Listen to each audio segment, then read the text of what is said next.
In the quiet hills of California, far from the noise of cities, giant white dishes pointed toward the sky. These were part of NASA's deep space network, ears listening to the whispers of the universe. It was late October 2027. The air was cool, the stars sharp and clear, inside a control room lit by soft blue screens. A young astrophysicist named Dr. Elena Marquez sat with a cup of cold coffee, eyes fixed on a stream of numbers scrolling across her monitor. She had been working the night shift for 3 weeks straight, tracking signals from distant probes near Jupiter. Nothing unusual, just the normal hum of space. But at 2:17 a.m., something changed. A signal came in. Not from Jupiter. Not from any known satellite. It came from deep space, far beyond our solar system. At first, Elena thought it was interference. Maybe a glitch. Maybe a satellite had gone off course. But the signal repeated again and again. Each time it followed a pattern. 2, 3, 5, 7, 11. Prime numbers. Her heart beat faster. Prime numbers don't happen by accident in nature. They're used by humans and maybe others to say, "We are here. We are thinking." She called her supervisor, Dr. Rajiv Mehta, who lived just 10 minutes away. He arrived in sweatpants and slippers, hair messy, but his eyes wide awake the moment he saw the data. "This can't be real," he muttered, running his hands over the keyboard. He checked the source. The signal was coming from the direction of TRAPPIST-1, a star system 700 light-years away, known for its 7 Earth-sized planets. Scientists had long wondered if life could exist there. Now someone or something was answering. They ran tests. They ruled out Earth-based radio noise. They checked for secret military projects. They even called colleagues in Australia and Spain to confirm the signal was seen by other antennas too. It was the same pattern, the same timing, the same origin. By dawn, Elena hadn't slept. Her hands shook slightly as she typed a secure report. She knew what this meant. If real, it was the biggest discovery in human history. But she also knew the danger. If the world found out too soon, before scientists understood what it meant, panic could spread. She sent the report through a classified channel to NASA headquarters, marked Urgent Potential Extraterrestrial Origin. Within hours, the message reached Washington, D.C. It was passed to the White House science advisor, then to the National Security Council. By noon, a secret video call connected leaders from NASA, the European Space Agency, China's National Space Administration, and Russia's Roscosmos. No one spoke at first. They just stared at the data on their screens. Finally, a Russian scientist broke the silence. "It's not a trick. The signal is too clean, too precise." A Chinese official leaned forward. "Who sent it? And why now?" No one had an answer. That same day, a quiet notice went out to the United Nations Office for Outer Space Affairs in Vienna. The UN had a little-known group called COPUOS, the Committee on the Peaceful Uses of Outer Space. It usually dealt with satellite rules and space junk, but its charter also included a clause for unexpected celestial events involving intelligent origin. No one had ever used that clause before. By evening, COPUOS members received encrypted invitations to an emergency meeting in Geneva, 3 days from now. Attendance was mandatory. Secrecy was absolute. Back in California, Elena sat alone in her small apartment. Rain tapped gently on the window. She stared at her phone, afraid to tell anyone, not even her sister. What if she was wrong? What if it was a mistake? But deep down she knew. The universe had just spoken. And Earth had heard. In Geneva, the UN building stood quiet under gray skies. Security was tighter than usual. Plainclothes guards checked IDs twice. Phones were collected at the door. Inside conference room 7, 23 people sat around a dark wooden table. They came from 19 countries. Some were scientists, others were diplomats. A few were intelligence officers disguised as policy advisors. At the head of the table sat Ambassador Amina Diallo of Senegal, the current chair of COPUOS. She was calm, respected and known for her sharp mind. She didn't waste time. 3 days ago, she began, a signal was detected from the TRAPPIST-1 system. It contains a repeating sequence of prime numbers, followed by mathematical constants, pi, the speed of light, the hydrogen line frequency. All universal markers, all intentional. She paused. This is not natural. This is not human. A murmur spread through the room. A man from Brazil crossed himself. A woman from Japan took slow, deep breaths. Dr. Elena Marquez stood at a side podium, pale but steady. She showed graphs, audio clips of the signal converted to sound, a soft rhythmic beep, and timelines of its arrival. She explained how they ruled out every possible Earth-based source. "This is real," she said simply, "and it's not a message of peace. Yet it's just a hello, but it's a hello from someone who knows math, physics, and how to build a transmitter powerful enough to reach us across 700 light years." The room fell silent. Then the Russian delegate spoke. "If it's real, why now? What do they want?" The American delegate, a former astronaut named Colonel David Kim, answered quietly. "Maybe they've been watching us. Maybe they saw our radio waves, our TV broadcasts, our nuclear tests. Maybe they're curious. Or worried." The Chinese delegate frowned. "Or testing us." Ambassador Jallo raised her hand. "We do not know their intent. But we must act as one Earth, not as nations. If this leaks before we understand it, fear will spread. Markets will crash. People will panic. We cannot let that happen." She proposed a global silence, no public announcement, no leaks, no social media rumors. Only a small team of scientists and diplomats would work on the next steps. All data would be shared equally among major space agencies. Most agreed. But not all. The delegate from a small oil-rich nation stood up. "And if they send more? What if they demand something? Who speaks for Earth?" No one answered. That night, as delegates left the building under heavy guard, Elena walked alone through the rain-slicked streets of Geneva. She looked up at the cloudy sky and wondered if someone, somewhere out there, was looking back. Back in California, news teams reported a minor satellite anomaly to explain the unusual activity at NASA. Most people didn't notice. Life went on. Cars honked, students studied, families ate dinner.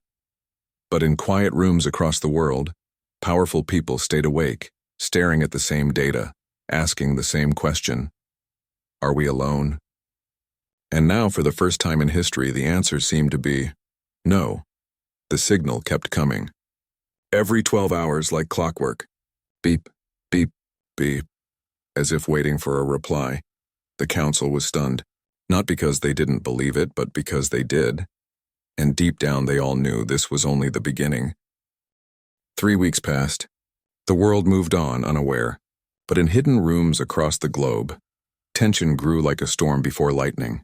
The signal from TRAPPIST-1 had not stopped. It came every 12 hours, steady, calm, and clear. Scientists called it the pulse. It was no longer just prime numbers. Now it carried more. Dr. Elena Marquez sat again in the same control room in California, but this time she was not alone. A team of 20 experts from 10 countries worked around the clock. They had built a special decoder using ideas from old science fiction, math theories, and lessons from past attempts to talk to dolphins and whales.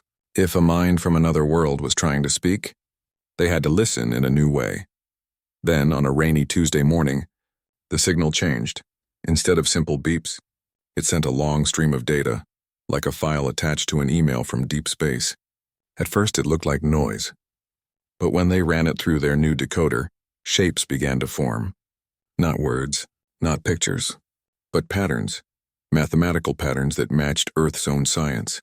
They saw graphs of carbon dioxide levels in the air, charts of ocean temperatures, maps of melting ice at the poles, and then, shockingly, lists of every nuclear weapon on Earth. Not just how many, but where they were, who owned them, and their exact power. Elena's hands went cold. "They know everything," she whispered. The team worked non-stop for 2 days. Slowly, the message became clear. It was not a greeting anymore. It was a warning, translated into simple English. It said, "Your planet is sick. Your actions hurt the balance of life. You burn too much. You build too many weapons. You waste your home. Stop all carbon pollution. Stop all nuclear weapons. Do this in 18 months. If you do not, we will fix it for you. This is not war. This is care." The room fell silent. No one moved. No one spoke. Even the hum of computers seemed too loud. Within an hour, the message was sent to the secret UN group in Geneva. This time, the meeting was not calm. Ambassador Amina Jallo read the translation aloud. Her voice did not shake, but her knuckles were white as she held the paper. The Russian delegate stood up fast. "This is a trick. Who gave them the right to judge us? Maybe it's the Americans sending fake data to scare us into giving up our weapons. The American delegate, Colonel Kim, shook his head. We didn't send it. And even if we wanted to, we couldn't fake data this detailed. Look, they knew about a secret test site in Nevada that even Congress doesn't talk about. The Chinese delegate leaned forward. Assume it's real. What do they mean by fix it for you? What is their care? No one knew. But scientists had guesses. Some thought they might block sunlight to cool the planet. Others feared they could drop rocks from space like asteroids to scare nations into stopping wars. One scientist quietly suggested they might even change Earth's weather systems from afar. Whatever it wasn't friendly. It was firm, like a parent stopping a child from playing with fire. Back in California, Elena couldn't sleep. She kept thinking, they're watching us, not just listening, watching. She imagined silent ships far away, studying Earth like scientists study ants in a colony. And now the ants were burning their own hill. The UN group voted to keep the message secret a little longer. But secrets are hard to keep, especially when so many people know. A junior analyst in Geneva, overwhelmed by fear, told his cousin in Berlin. The cousin told a friend who worked for a news blog. Within days, rumors spread online. Aliens sent a message. Earth has 18 months to change. Most people laughed. They called it a hoax, a movie plot, or a prank by hackers. But not everyone laughed. In Oslo, a climate scientist read the leaked details and cried. In Mumbai, a schoolteacher told her students, maybe the stars are giving us one last chance. In Texas, a retired general told his wife, if they can see our nukes, they can destroy them. Governments tried to calm the public. No proof of alien contact, said official statements. Just space noise. But behind closed doors, leaders were scared. The U.S. president called an emergency meeting with military and science advisors. Can we fight them? He asked. The head of Space Command shook his head. Sir, if they can send a signal from 700 light-years away that carries perfect data about our planet, they're far ahead of us. We have nothing that can reach them. Nothing that can stop them. In Beijing, similar talks happened in quiet rooms. In Moscow, generals argued about whether to launch a show of force, maybe test a missile just to prove Earth was strong. Cooler heads stopped them. Don't poke the giant, one advisor warned. Meanwhile, Elena and her team kept listening. The signal continued, but now it added new things, sounds of Earth's own past. They heard recordings of whales singing, birds at dawn, rain on leaves. Then mixed in the sounds of bombs, chainsaws, car horns, and factory smokestacks roaring. It was as if the message was saying, this is what you're losing. This is what you're destroying. Scientists around the world began comparing notes. They found something strange. The alien data on Earth's climate was more accurate than anything humans had. It showed tipping points, exact dates when ice would vanish, when coral reefs would die, when cities would flood. And those dates were all within the next 2 years. Dr. Lena Petrov, a Russian climate expert, said on a secure call, they're not guessing. They've modeled our planet like we model weather, and they're right. If we don't change, Earth will become much harder to live on for everyone. That truth hit hard. For the first time, enemies agreed on something. The data was real, but agreement didn't mean action. In the UN emergency session, the oil-producing nations pushed back hard. You want us to shut down our economies in 18 months? Millions will lose jobs. Countries will collapse. The small island nation spoke next. A delegate from the Maldives, whose home could vanish under rising seas, said quietly, we don't have 18 months. We have less. If this message is real, it's our only hope. Ambassador Jallo looked around the table. We are not being asked to believe in aliens. We are being shown the truth about ourselves. Whether the message is real or not, the data is real. The ice is melting. The oceans are warming. The weapons exist. That part is ours to fix, no matter who sent the warning. Still, fear ruled. Some leaders worried this was a trap.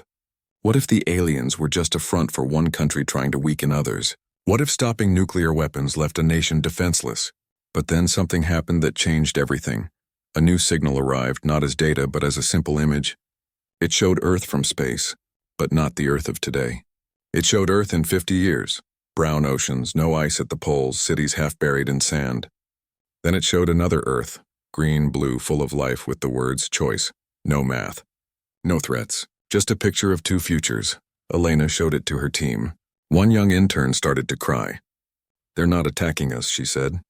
"They're begging us to save ourselves." That night, Ambassador Jallo made a decision. She called a rare full session of the United Nations Security Council. All 15 members would meet in person in New York, under total secrecy. As delegates flew in from around the world, they carried heavy thoughts. Were they crazy to believe in aliens? Maybe. But were they crazy to ignore a warning that matched everything scientists had said for decades?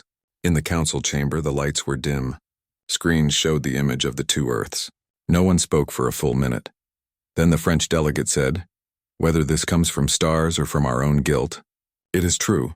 We are killing our home." The Russian delegate, who had doubted everything, looked tired. "If it's fake, it's the most detailed fake in history. If it's real, we have no choice but to try." Colonel Kim stood.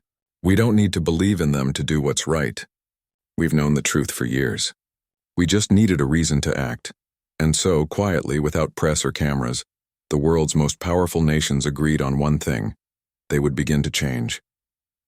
Not because of aliens, but because the message, real or not, held up a mirror. But time was short. 18 months. Less than a year and a half. As the meeting ended, Ambassador Jallo looked out the window at the New York skyline. She thought of her grandchildren. She whispered to no one, "Please let it be enough." Back in California, Elena watched the stars again. The signal still came. Every 12 hours, waiting, not for war, but for an answer. The secret did not stay secret for long. Just 2 days after the UN Security Council meeting, a young aide in Geneva made a mistake. He sent an encrypted email to the wrong person, a journalist he once dated. The journalist didn't understand most of it, but she saw the words "alien signal," 18 months, and "global emergency." She posted a short article online.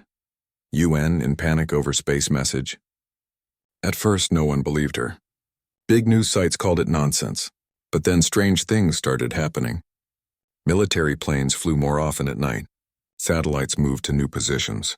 Power plants in several countries ran drills for unusual events. People noticed, and they talked. Within a week, the story exploded. Social media filled with videos, rumors, and wild guesses. Some said aliens were coming to save Earth. Others said they were coming to destroy it. A famous singer claimed the message was from God. A billionaire tech CEO said it was a test by a secret AI. Churches held special prayers. Schools closed in 3 countries after students refused to go inside, saying, "What's the point if the world ends in 18 months?" Governments tried to calm people. "There is no alien threat," said official statements. "This is a misunderstanding of space science." But their actions told a different story. In the US, the president gave a speech about protecting Earth's future, without saying why. In China, factories near cities suddenly shut down for air quality tests. In Russia, soldiers were moved to remote bases for training. People saw through the lies. In New Delhi, crowds gathered outside government buildings shouting, "Tell us the truth." In São Paulo, workers went on strike, saying they wouldn't build more cars if the world was ending. In Berlin, thousands marched with signs that read, "We believe the stars." Fear spread faster than facts. Back in the UN, the secret group was in chaos. The unity they had felt just days before was breaking apart.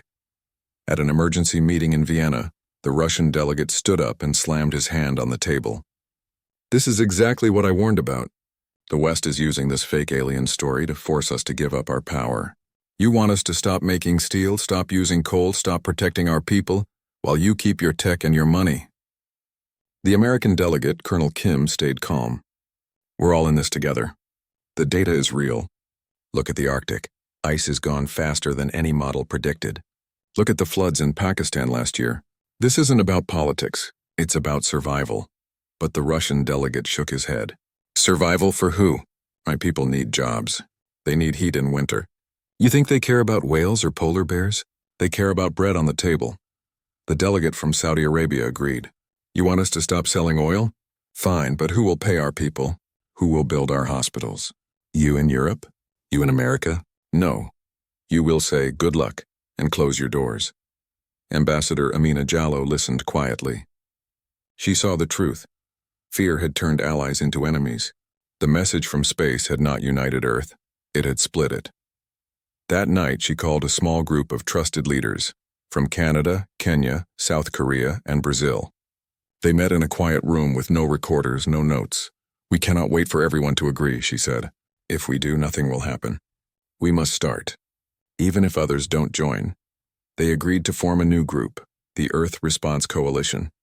They would share clean energy tech, stop new oil projects, and begin taking apart old nuclear weapons. They would act as if the message was real, because the damage to Earth was real, no matter who sent the warning, but not everyone was ready to follow.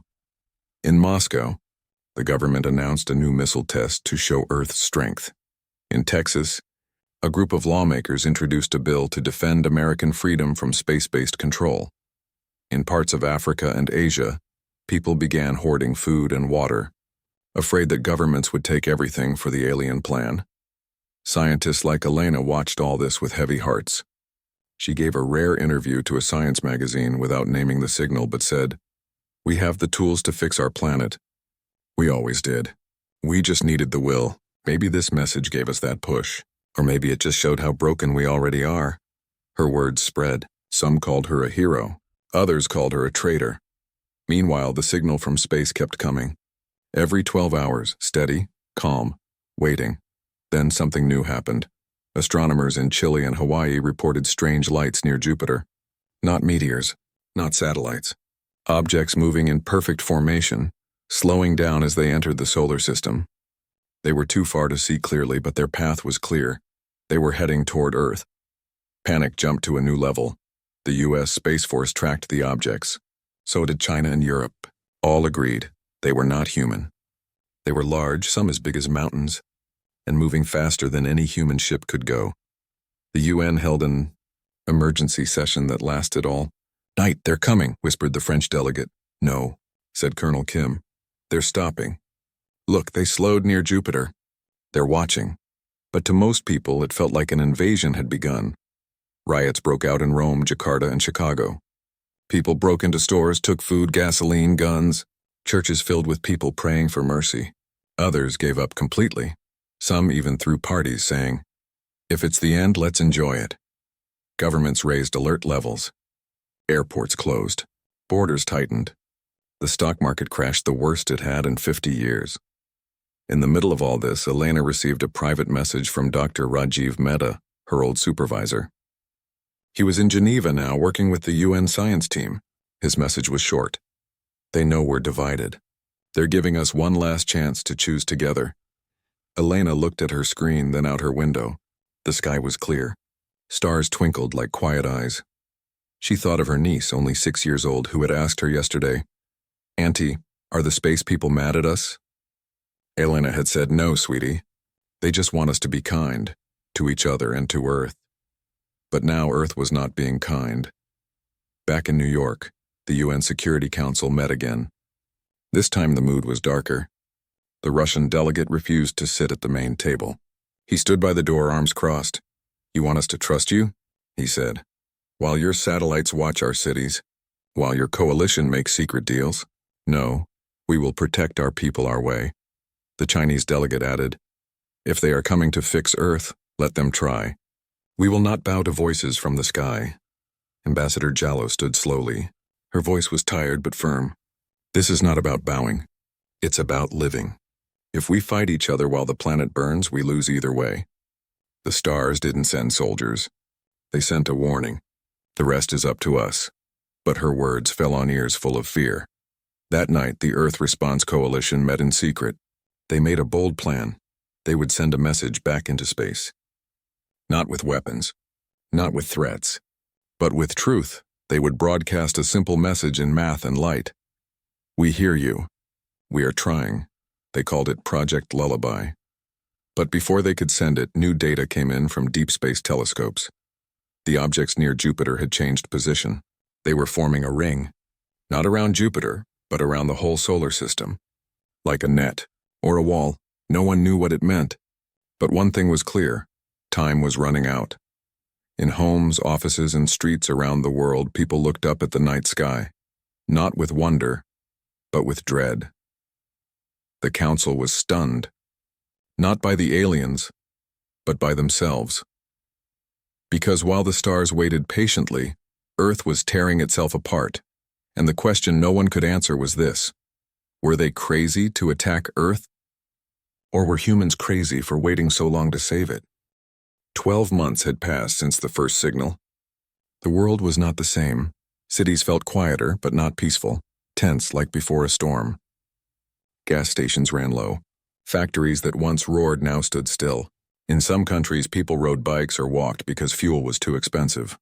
In others, black markets sold old gasoline for gold. The Earth Response Coalition, made of the US, EU, Canada, Brazil, Kenya, South Korea, and a few others, had started real changes. Solar panels covered rooftops. Old coal plants shut down. Nuclear warheads were taken apart piece by piece under watchful eyes, but not everyone joined. Russia, China, and several oil-rich nations refused. They called the coalition Earth's traitors. They said the alien message was a lie to weaken strong nations. So they kept drilling, kept building, kept testing weapons, just in case. The world split in two, those trying to change, and those refusing to believe. And above it all, the objects kept coming. Now they were past Jupiter, past Mars. They moved slowly, silently, like giant ships made of shadow and light. Telescopes showed they were not solid metal but something else, smooth, dark, and shaped like long seeds. Scientists called them vessels, but no one knew for sure. There were hundreds of them, maybe thousands. Every night people looked up. Some hoped, some feared. Children asked, "Are they friends?" Adults answered, "We don't know." In Geneva, Ambassador Amina Jallo worked 18 hours a day. Her hair had more gray. Her eyes were tired. But she never stopped. She pushed the coalition to do more faster. "We have 6 months left," she told them. "If we show real change, maybe they'll see we're trying." And they were trying. In India, farmers used solar pumps instead of diesel. In Germany, trains ran on wind power. In Kenya, new forests grew where deserts once spread. The changes were small but real. Carbon in the air had stopped rising for the first time in 150 years. But it wasn't enough for everyone. In Moscow, the government launched a new oil pipeline, saying, "Our people need heat." In Houston, oil companies sued the U.S. government for hurting freedom. Riots broke out in Jakarta when food prices jumped because ships couldn't use cheap fuel anymore. Fear fed anger. Anger fed lies. A popular video online claimed the aliens were just a cover for a global tax. Another said the UN was building secret camps to control people after the reset. Millions believed it. Trust vanished, even scientists argued. Some said the objects were harmless. Others warned they might carry weapons that could boil oceans or freeze the air. Dr. Elena Marquez stayed quiet in her lab. She no longer gave interviews. She only listened. Every 12 hours the signal came. But now it carried new sounds, Earth sounds.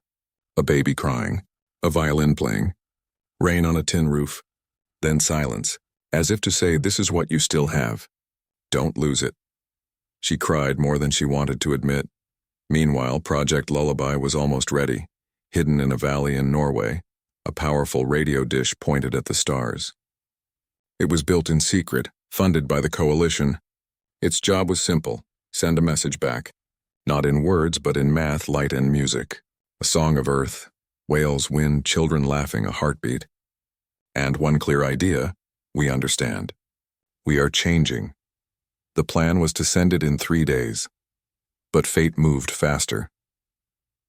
One cold morning in February, alarms rang in observatories worldwide. The objects had crossed the orbit of the moon. They were now inside Earth's neighborhood. Not attacking, not speaking, just watching. Then something strange happened. Every nuclear weapon on Earth, every single one, went silent. Not broken, not destroyed, but disabled. Codes wouldn't work. Wires showed no power. Even backup systems failed. In bunkers deep underground, soldiers stared at dead screens. In command centers, generals called each other in panic. "It's not us," one said. "It's them." News spread fast. Some cheered. "They saved us from ourselves." Others screamed, "They've taken our defense." But there was more. That same day, every coal power plant in the world shut down, not by human hands, but by a strange energy pulse that fried their control systems. Oil pumps stopped.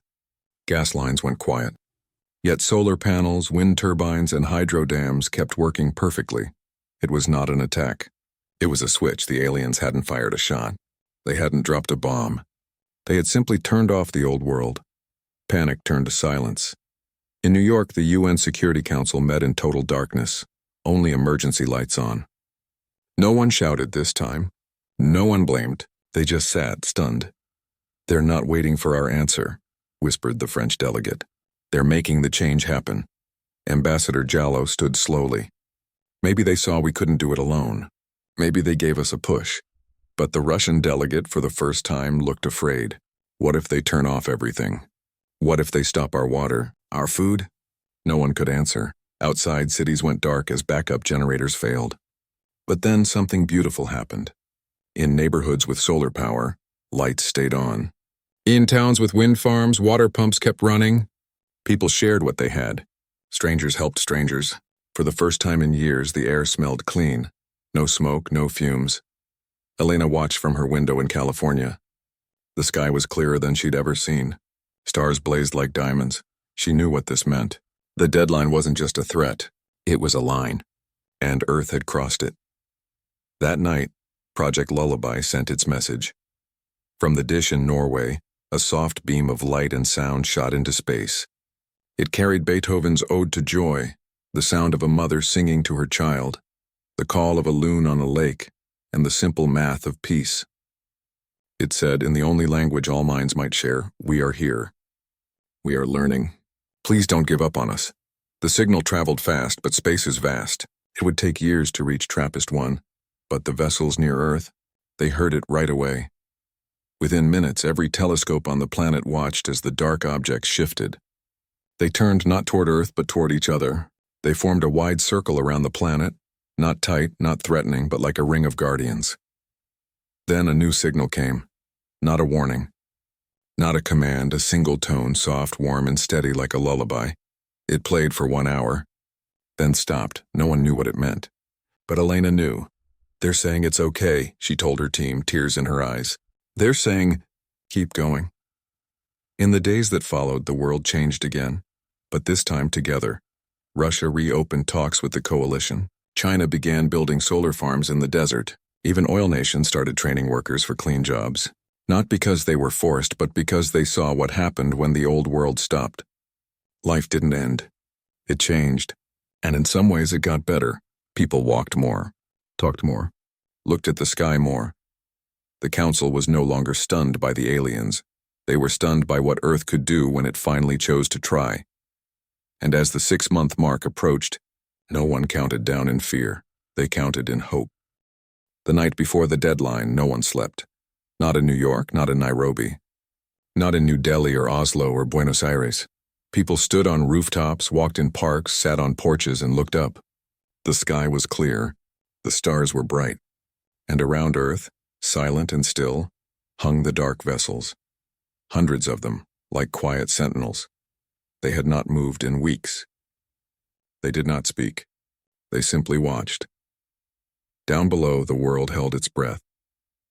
6 months earlier, everything had changed in a single day. The aliens, no one called them that anymore. They said the Watchers or the caretakers had not attacked. They had not burned cities or dropped bombs. Instead, they had turned off the old world, the coal, the oil, the nuclear weapons. Not with violence, but with a kind of quiet power no human understood. And Earth, for the first time, had no choice but to listen. Factories that once choked the air now stood quiet. Cars that ran on gas were parked and covered in dust. In their place, electric buses hummed down streets. Bicycles filled the roads. Solar panels glittered on every roof that could hold them. Wind turbines spun gently on hills once scarred by mines. It wasn't perfect. Some places still struggled. Food was harder to move without cheap fuel. Winter was colder in places that once burned coal for heat. But people helped each other. Neighbors shared wood stoves. Towns built community greenhouses. Children learned in schools powered by the sun. The Earth Response Coalition grew. Even Russia and China joined, not fully but enough. They stopped new oil projects. They began taking apart old missiles. They shared clean tech with poorer nations. No one talked about winning anymore. They talked about surviving together, and the air, The air was different, cleaner, lighter. For the first time in generations, people in big cities could see the stars at night. Dr. Elena Marquez stood on a hill outside her lab in California. She wore a thick coat. Her breath made small clouds in the cold air. She wasn't alone. Hundreds of people had gathered, scientists, teachers, farmers, students. No leaders. No soldiers. Just people. They waited. Midnight came, nothing happened, no flash, no sound. No explosion. Just silence. Then, slowly, the vessels began to move. Not toward Earth, but away. They turned like birds changing direction in the sky. One by one, they drifted back toward the edge of the solar system. As they went, they released thousands of tiny objects no bigger than seeds. These floated down, not falling fast, but drifting like snow. Scientists watched in wonder. The objects were not weapons. They were machines, small, smart, and gentle. They landed softly in oceans, forests, cities, and farms. Once on the ground, they began to work. In the oceans, they cleaned plastic and helped coral grow. In the air, they pulled carbon down and turned it into harmless rock. In farms, they helped soil heal. In cities, they fixed broken pipes and powered streetlights with sunlight stored during the day. They did not speak. They did not demand. They just helped. A final message came, not as sound, not as light, but as a feeling in the minds of those who listened closely. It was not words, but understanding. And it said, "You are not alone, you are not lost, you are worth saving, we watch. We wait, do not test our patience again." Then silence. The last vessel vanished beyond the moon. On Earth, people cried. Not from fear, but from relief, from hope. In Geneva, Ambassador Amina Jallow stood on the steps of the UN building at sunrise. Reporters gathered, but she did not give a speech. She simply said, "Today Earth grows up." The old Security Council, with its vetoes and its power games, was dissolved. In its place, a new body formed, the Planetary Council. Every nation had a voice. Decisions were made not by who had the most weapons, but by what was best for all life. Dr. Elena Marquez was asked to lead it.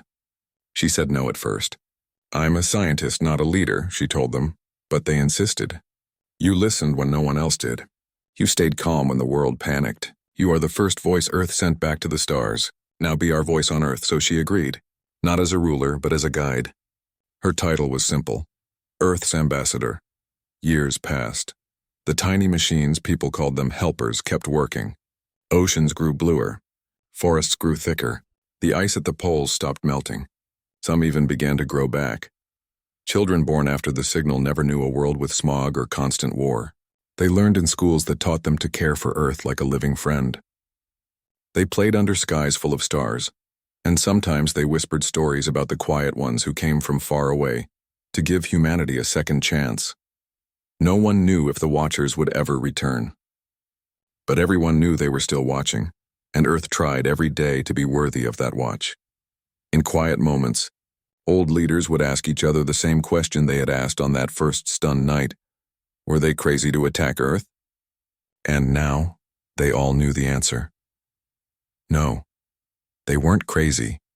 They were kind, because they didn't destroy Earth when they could have.